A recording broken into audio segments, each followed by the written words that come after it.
ओम श्री सद्गुरु परमात्मने नमः।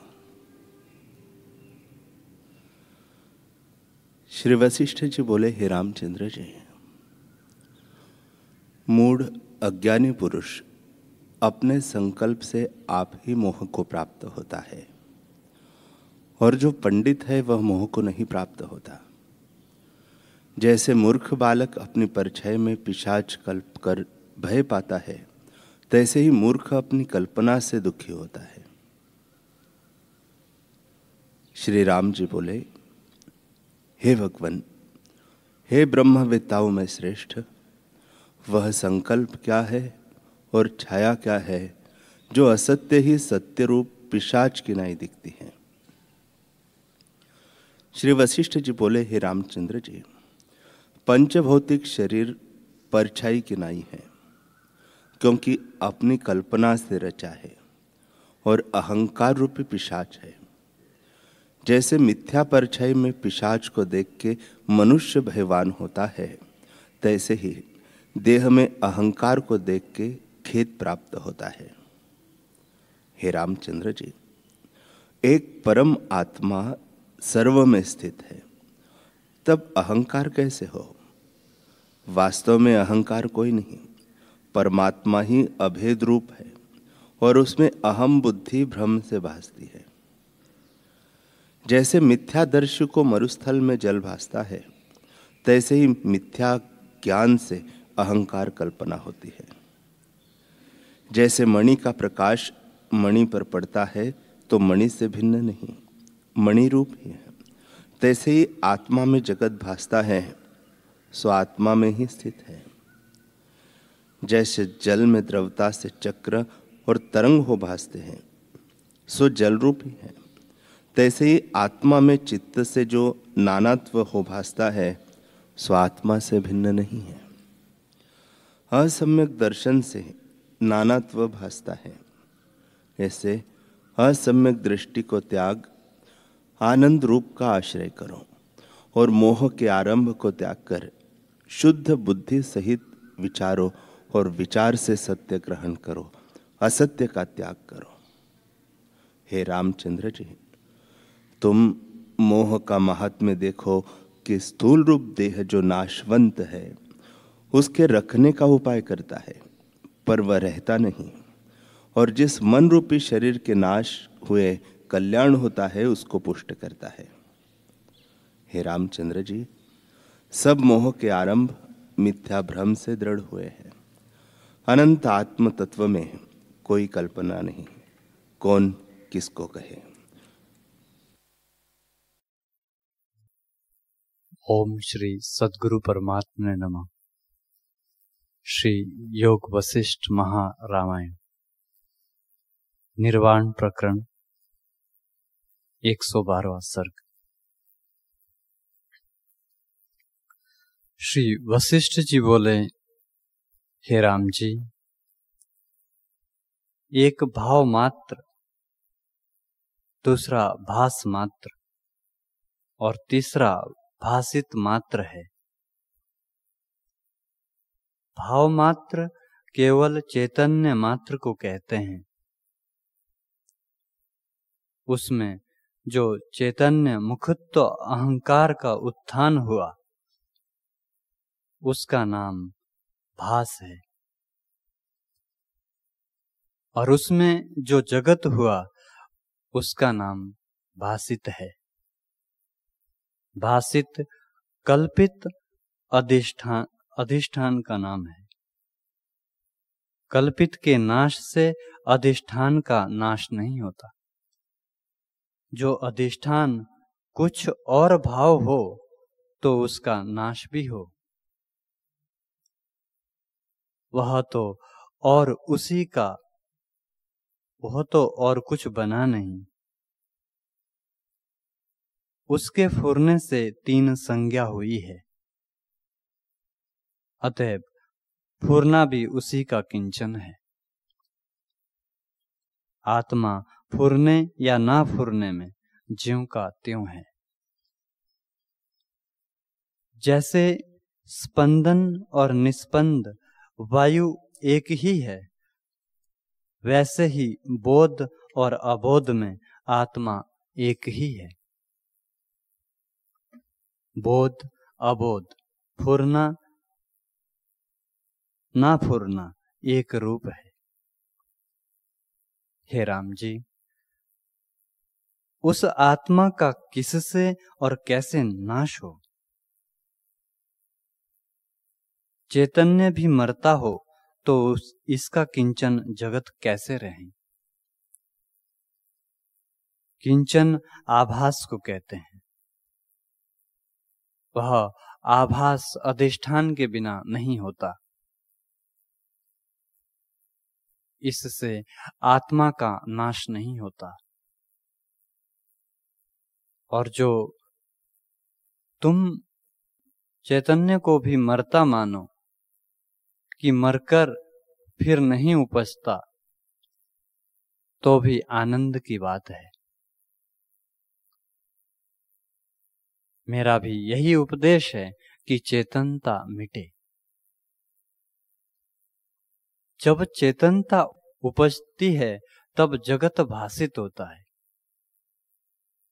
उसके मिटने पर आत्मा ही शेष रहेगा।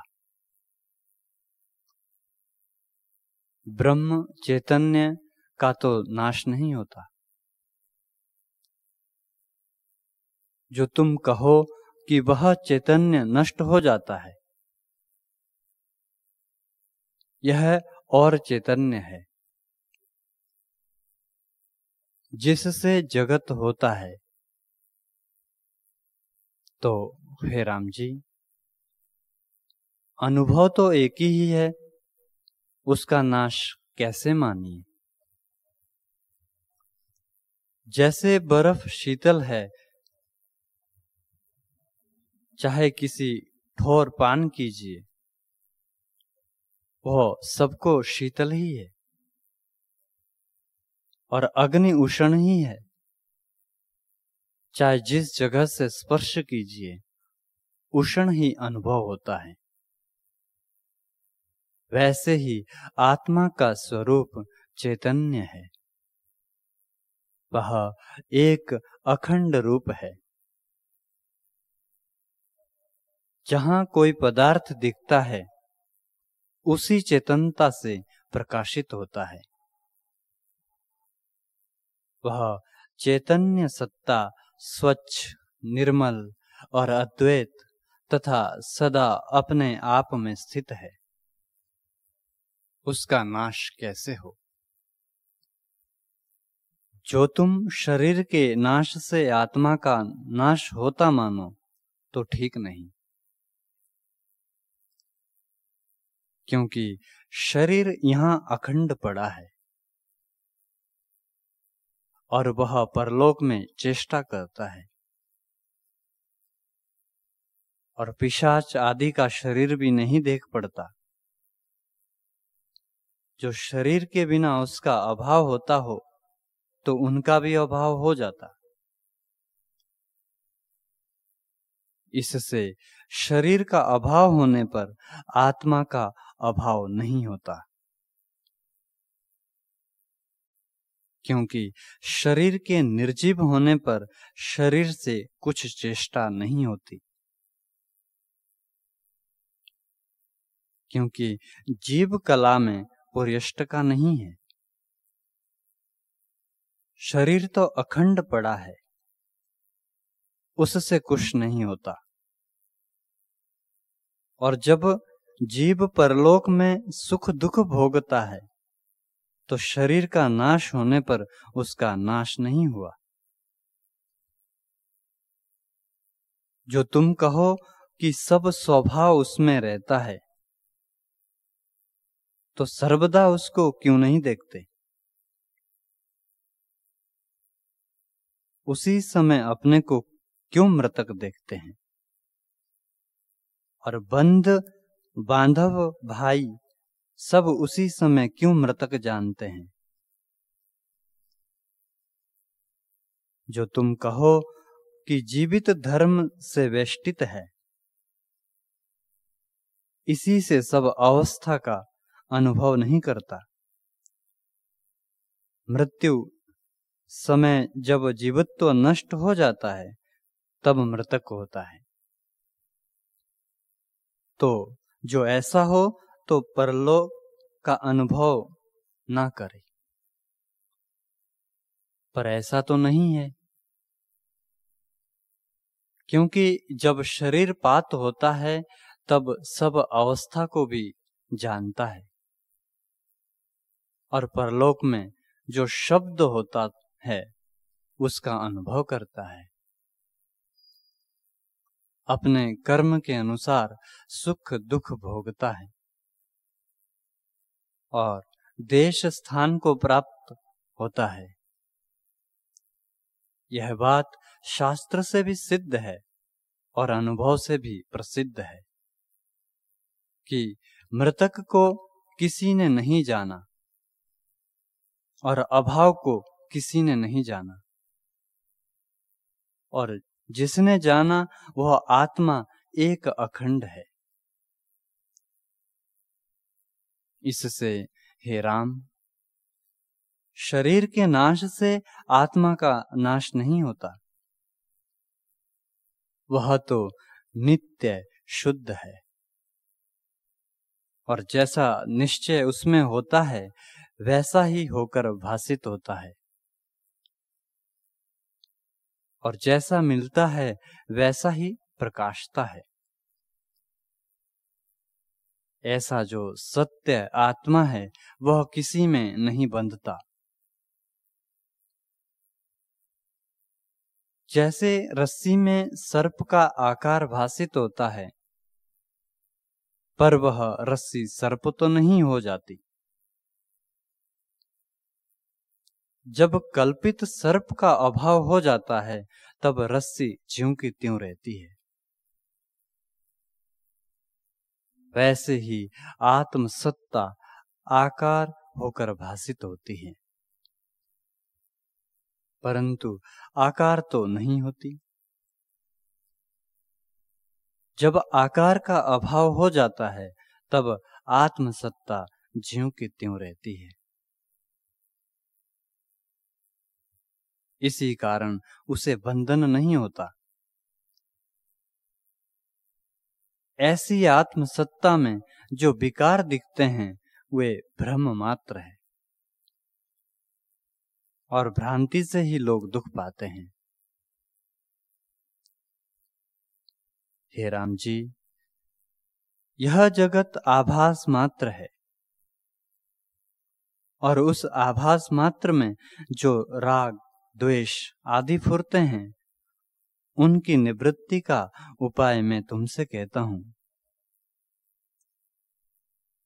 जो कुछ उपदेश मैंने किया है उसके विचारने से भ्रांति निवृत्त हो जाएगी और आत्मपद की प्राप्ति होगी।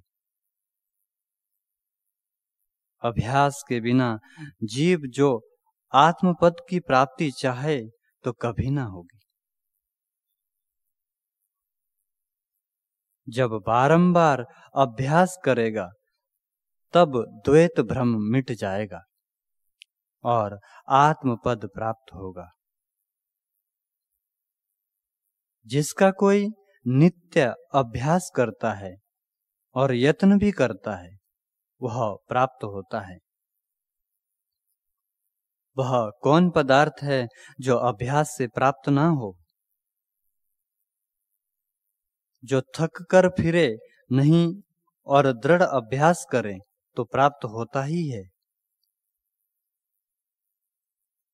राज्य की लक्ष्मी तब प्राप्त होती है जब रण में दृढ़ होकर युद्ध करते हैं और जय होती है। यदि केवल मुख से कहें कि मेरी जय हो तो नहीं होती।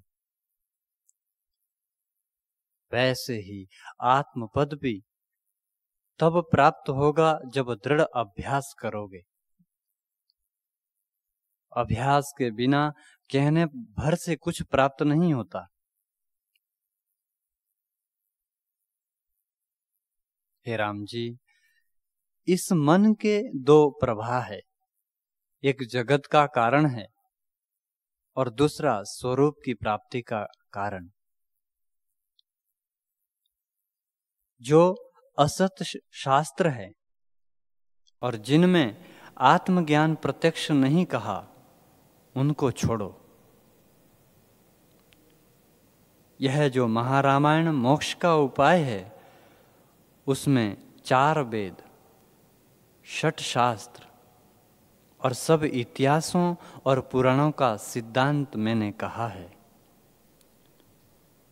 इसके समान और ना किसी ने कहा है, ना कोई कहेगा।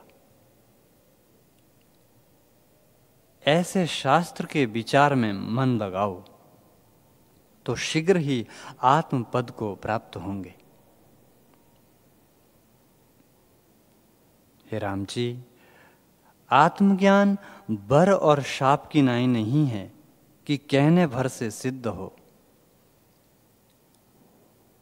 इसकी प्राप्ति तब होगी जब बारंबार विचार करके दृढ़ अभ्यास करोगे,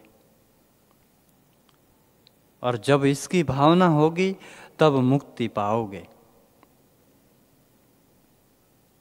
ऐसा कल्याण माता पिता और मित्र भी ना करेंगे और तीर्थ आदि सुकृत से भी ना होगा, जैसा कल्याण बारंबार विचारने से मेरा उपदेश करेगा।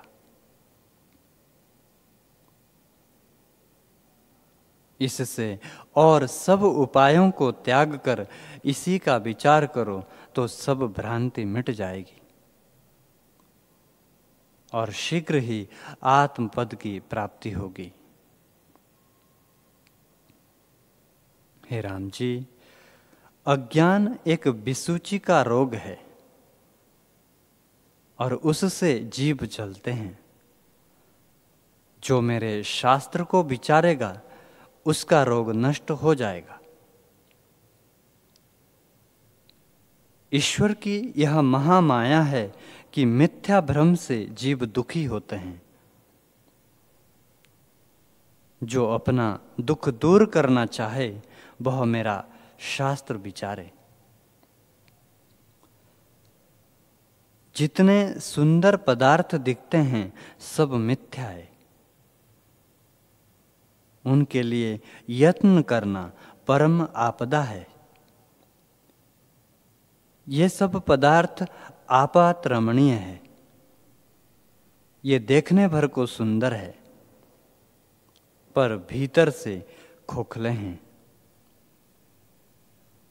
इनकी प्राप्ति में मूर्ख आनंद मानते हैं। हे राम, ये पदार्थ तब तक सुंदर लगते हैं जब तक मृत्यु नहीं आई। जब मृत्यु आवेगा तब सब काम रह जाएंगे। इसलिए इनके निमित्त जो यत्न करते हैं वे मूर्ख है। जिस काल में मृत्यु आती है उस समय कष्ट प्राप्त होता है, और यदि चंदन का लेप कीजिए तो भी शांति नहीं मिलती। जिसके लिए जीव बड़े यत्न करता है, युद्ध करता है और प्राण त्यागता है, वह धन स्थिर नहीं रहता। एक दिन धन और प्राणी का वियोग हो जाता है, और जब वियोग होता है तब मनुष्य कष्ट पाता है। मैं ऐसा उपाय कहता हूं जिसमें यत्न भी थोड़ा हो और सुगमता से आत्मपद प्राप्त हो। जब शास्त्र के अर्थ में दृढ़ अभ्यास होता है तब वह अजर अमर पद प्राप्त होता है। इससे तुम बोधवान हो और बोध करके अभ्यास का यत्न करो। जो यत्न ना करोगे तो अज्ञान रूपी शत्रु दबावेगा। यदि उस शत्रु को मारना हो तो मान और मोह छोड़कर आत्मपद का अभ्यास करो।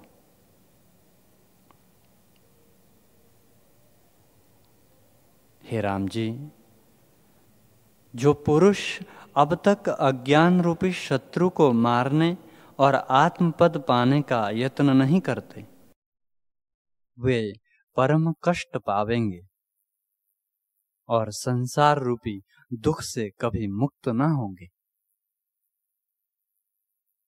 इस कष्ट से निकलने का यही उपाय है कि महारामायण ब्रह्म विद्या का जो उपदेश है उसको विचार कर अपने हृदय में धारण करें। इस उपाय से भ्रांति मिट जाएगी। यह महारामायण उपदेश सब सिद्धांतों का सार है और शास्त्रों से आत्मपद की प्राप्ति चाहे हो या ना हो, परंतु इसके विचार से अवश्य आत्मा की प्राप्ति होगी। जैसे तिल की खली से तेल निकलना कठिन है, तिलों से ही तेल निकलता है, वैसे ही मेरा उपदेश तिल की नाई है और अन्य उपदेश खली है। हे राम, संपूर्ण शास्त्रों के मुख्य सिद्धांतों का सार सिद्धांत मैंने तुमसे कहा है। जो आत्मा सदा विद्यमान है उसको लोग भ्रांति से अविद्यमान मानते हैं, इसलिए उसी के विद्यमान करने को सब शास्त्र यत्न करते हैं। पर जो उनके विचार से आत्मपद को विद्यमान नहीं जानता, वह मेरे उपदेश को विचारने से अवश्य आत्मपद को विद्यमान जानेगा। यह निश्चित है। हे राम जी, और शास्त्रों के दृढ़ विचार और यत्न से जो सिद्धि होती है वह इस शास्त्र के विचार से अनायास प्राप्त होगी। शास्त्रकर्ता का और लक्षण ना विचारना, पर शास्त्र की युक्ति विचार देखनी है। जो कुछ सब शास्त्रों का सार सिद्धांत है वह मैंने तुमसे सुगम मार्ग से कहा है।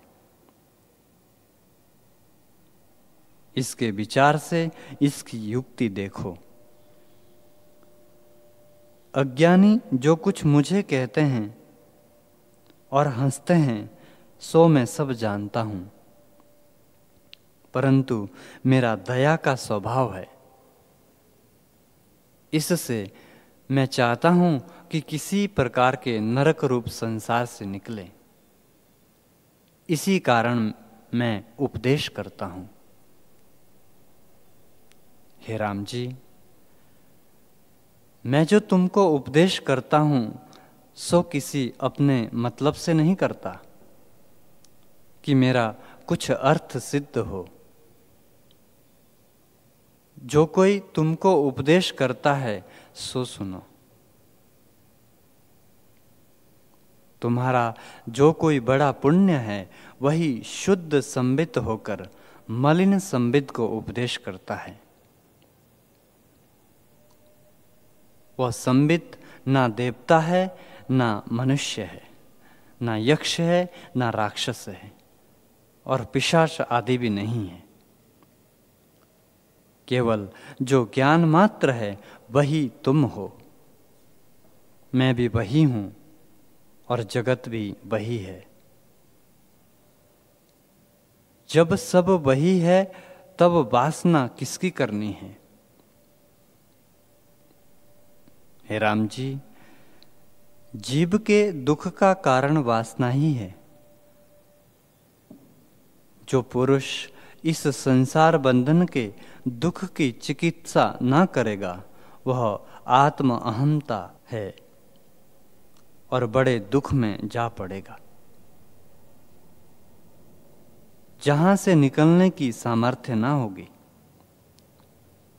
इससे अब भी तुम मुक्ति का उपाय करो। जब तक सब भावों की वासना नहीं निवृत्त होती, तब तक स्वरूप का साक्षात्कार नहीं होता। इसी का नाम बंधन है। जब वासना क्षय होगी, तब आत्मपद की प्राप्ति होगी। जितने पदार्थ दिखते हैं वे सब अविचार सिद्ध है। विचार करने से कुछ नहीं रहते, और जो विचार करने से ना रहे उनकी अभिलाषा करनी व्यर्थ है। जो वस्तु होती हो उसके पाने का यत्न भी करना ठीक है। जो वस्तु हो ही नहीं उसके लिए यत्न करना मूर्खता है। ये जगत के पदार्थ असत है। जैसे खरगोश के सींग असत है और मरुस्थल की नदी असत होती है, वैसे ही यह जगत असत है। सम्यकदर्शी ज्ञानवान पुरुष जानता है कि यह जगत खरगोश के सींग सदृश असत और भ्रांति मात्र है। इसलिए इसके लिए यत्न करना मूर्खता है। जो पदार्थ कारण बिना देख पड़े उसको भ्रांति मात्र जानिए। आत्मा जगत का कारण नहीं, इससे जगत मिथ्या है। आत्मपद सब इंद्रियों और मन से अतीत है, और यह जगत पांच भौतिक है। जगत मन इंद्रियों का विषय है और आत्मपद मन और इंद्रियों का विषय नहीं, तो उसे जगत का कारण कैसे कहिए। जो अशब्द पद है वह नाना प्रकार का शब्द कारण कैसे हो, और जो निराकार आत्मपद है सो पृथ्वी आदिक नाना प्रकार के भूत आकारों का कारण कैसे हो।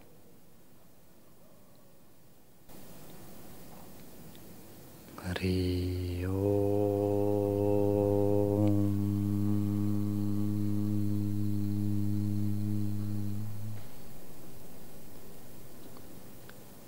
ओम सहनावतु सहनावनुक्तु सवीर्यं करवावहै तेजस्विनामधीतमस्तु मा विद्विषावहै। ओम शांति शांति शांति। श्री सद्गुरुदेव भगवान की जय।